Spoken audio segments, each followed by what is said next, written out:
Okiku, the Haunted Doll. By Japanese Folklore. Brought to you by TellStory.net, stories from around the world.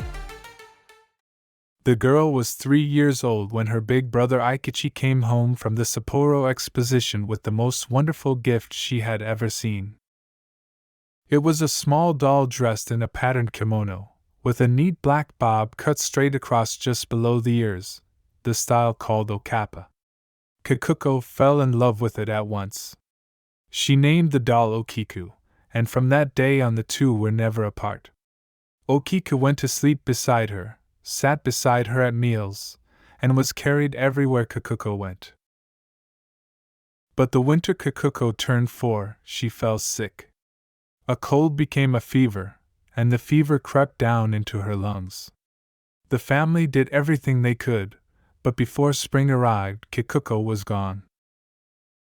When the family prepared for the cremation, they gathered the small things Kikuko had loved most so she could carry them to the other side. They would have given her Okiku too, but the doll could not be burned. The materials wouldn't allow it, or perhaps the crematory had rules. Whatever the reason, Okiku stayed behind. The family placed the doll beside Kikuko's urn on their butsudan, the family altar. Every morning they lit incense and prayed, keeping her memory alive. It was all they could do. Then, some months later, someone looked closely at the doll and stopped.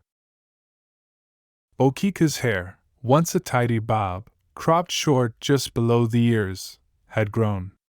It now rested on the doll's shoulders. No one had touched it. No one could explain it. But the family felt they understood. Kikuko's spirit had not gone far. She was there, inside the doll, and she was still growing. Years passed, and the world changed. In 1938, Aikichi received his military conscription papers, and the family had to leave Sapporo behind. In the rush of departure, they brought Kikuko's ashes and her doll to the nearby Manenji temple and asked the monks to watch over them until the family could return. 7 years went by before anyone came back.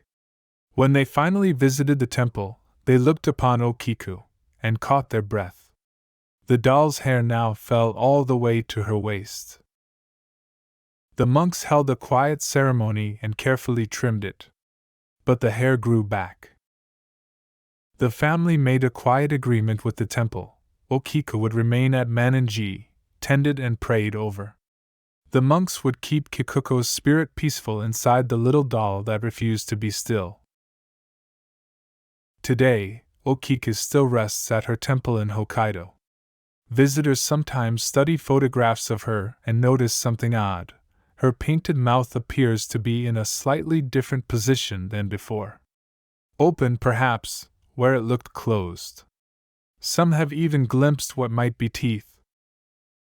The temple does not allow anyone to investigate. They simply care for her, trim her hair when it grows long, and light incense. And so a little girl's love for her doll quietly endures, across more than 100 years.